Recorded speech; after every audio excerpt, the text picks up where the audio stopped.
নমস্কার। 23শে জানুয়ারি যে ইতিমধ্যেই লঞ্চ হতে চলেছে, সবাই সেই মুভির জন্য অপেক্ষা করছে। আর একদম মূল একদম আইকন হিসেবে আমরা একেবারে আপনার গ্রন্থ মেলায় এসেছিলেন। এরপর আরামবাগবাসীর জন্য কি জানাবেন সেটা আগে প্রথমে জানবো। নমস্কার। আরামবাগের প্রতিটি বাসিন্দাদেরকে এটাই বলবো যে বড়দের প্রণাম, ছোটদের অনেক ভালোবাসা। আমাদের ছবি বিনোদিনী আসতে চলেছে 23শে জানুয়ারি আপনাদের পাশের হলে। তো প্লিজ যাবেন। এটা একটা বাংলার মেয়ের গল্প, বাংলার একটা গর্বের গল্প। তো সেই দিক থেকে বলবো যে প্লিজ আসবেন, বিনোদিনীকে ভালোবাসবেন। এই ছবিতে অনেক লড়াই করতে হয়েছে, মুখ্যমন্ত্রীকে 5 পাতা দরখাস্ত দিতে, যদি একটু বলেন বিষয়টা। না, সেটা একটা মনের জায়গা থেকেই এসেছিল। কারণ আমার নারী হিসেবে মনে হচ্ছিল যে এত বড় একটা অন্যায় হয়ে গেছে একটা নারীর উপর, এবং ইতিহাসে পাতায় এটা লেখা আছে কিন্তু এটাকে কখনো ঠিক করা হয়নি। কিন্তু এত বড় ভুলটাকে কেউ সঠিক করতে এগিয়ে আসেনি। অনেকজন চেয়েছে অবশ্যই, কিন্তু পারেনি।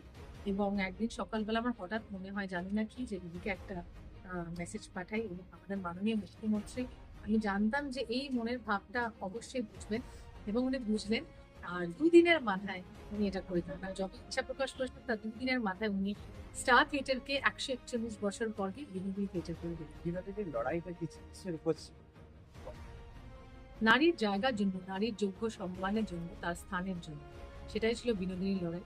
এমন একটা সময় যেখানে ছেলেরা মেয়ে হয়ে পারফর্ম করতো নাটকে, সেখানে একজন মেয়ে হয়ে সে নাটকের মঞ্চে উনি অভিনয় করেন। এবং এমন একটা সময় আসেন যেখানে উনি মেয়ে হয়ে সেই যুগে, মানে প্রায় 1880 সেই সময়কালে দাঁড়িয়ে একজন নারী হয়ে একজন পুরুষের চরিত্র অভিনয় করেন, মানে শ্রী চৈতন্য মহাপ্রভুর চরিত্রে। এবং যেখানে সারা সমাজ সেটার আগেনস্টে ছিল, সেটা নিয়ে বিদ্রোহ জানাচ্ছিল, সেখানে রামকৃষ্ণ পরমহংসদেব স্বয়ং এসে ওনাকে আশীর্বাদ করেন নাটকের মঞ্চে। আপনারা সবাই চোখ রাখুন, আগামী 23শে জানুয়ারি একদম সরাসরি টিভির পর্দায় একবারে সিনেমা হলে পৌঁছে যাবে। আরামবাগবাসী আরামবাগবাসীদের এটাই বলবো যে আজকে আমি আরামবাগে এসেছি, আমি বহুবার আগেও এসেছি, কিন্তু আজকে আরেকটু আপনাদের কাছে পৌঁছে যাচ্ছি বিনোদিনীর মাধ্যমে। আপনারা সবাই খুব ভালো থাকুন, সুস্থ থাকুন, আনন্দে থাকুন, এবং বিনোদিনীকে আপনাদের সঙ্গে রাখুন 23শে জানুয়ারি। এই মুহূর্তে রয়েছে অভিনেতা অমিত সিনহা মহাশয়ের কাছে। দাদা নমস্কার জানাই। নমস্কার, ভালো আছো? দিয়ে কেমন লাগছে আরামবাগে এসে? খুব ভালো লাগছে। এখানে প্রায়শই আসা হয় বিভিন্ন কারণে, কাজে, ঘুরতে। সব মিলিয়ে ভালোই লাগছে, ফ্রেন্ডলি একটা এনভায়রনমেন্ট।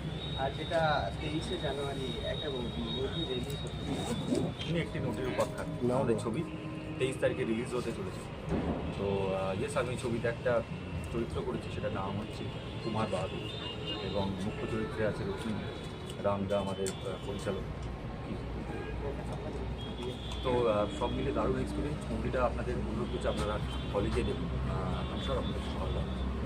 যদি এই জগতে আপনি শুনেছি প্রায় 17 বছর পর থেকে এরকম আপনার যে মানুষের কাছে দেখতে বা আগ্রহ অভিনয়ের দিক থেকে, সেই অভিজ্ঞতা বলো। ও আচ্ছা, আমার তো ভালোই অভিজ্ঞতা বলা যেতে পারে এই ইন্ডাস্ট্রিতে। একদম কাজ যখন থেকে শুরু করেছিলাম, সব নিয়ে আমার এটাই করতে ভালো লাগে, আমি এটাই পারি। ইয়েস, এটাই আমাকে অ্যাকসেপ্ট করেছে, কাজ করে যাচ্ছি। যে কলকাতায় কিভাবে আসে? তো কলকাতাতেই বড় হয়েছে, তো সেখান থেকেই আর কি ছবি দেখে, বিভিন্ন লোকেশনে অ্যাড্রেস দেখে, স্টুডিও পাড়ায় গিয়ে ছবি জমা দিয়ে, অডিশন দিয়ে কাজ পেয়ে সেরকম বাবা কলকাতাতে চাকরি, বাবা কলকাতায় চাকরি, হ্যাঁ, বাড়ি হচ্ছে বাড়ি যায়। এখন এই যে অভিনয় বিহারে আপনার এলাকায় কতটা মানে মানুষের একেবারে তাদের তো ভালোবাসা এক খুব। বাংলা কাটছে আপনার জন্য একবারে বলা চলে। ধন্যবাদ। সেটা তো বাড়ির মানে বাড়িতে সবাই খুব হ্যাপি, সবাই প্রশংসাও করে। তারা যে আমি বোধ করছি যেহেতু ওখানে আমাদের বাড়ি, ঠিক আছে, একটা কাজ করছি,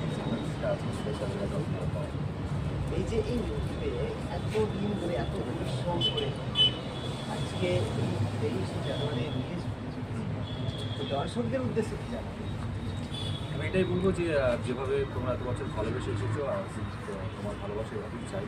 কারণ বেশ অনেকটা বছর হয়ে গেল ইন্ডাস্ট্রিতে কাজ করছি, তোমরা এখনও পাশে আছো, আশা করছি তোমরা সর্ব পাশে থাকবে। এই ছবিটা 2025-এ রিলিজ হতে চলেছে, এবং আমার থিয়েট্রিক্যাল রিলিজ অনেক বছর পর, এরকম একটা বিরাট একটা ম্যাগনাম অফিস ছবিতে। সো আপনারা মিস করবেন না, অবশ্যই 23 জানুয়ারি আপনাদের কাছে সিনেমা হলে দেখবেন বিনোদিনী একটি নতুন উপাখ্যান। একদমই দর্শকরা প্রত্যেকেই দেখবেন।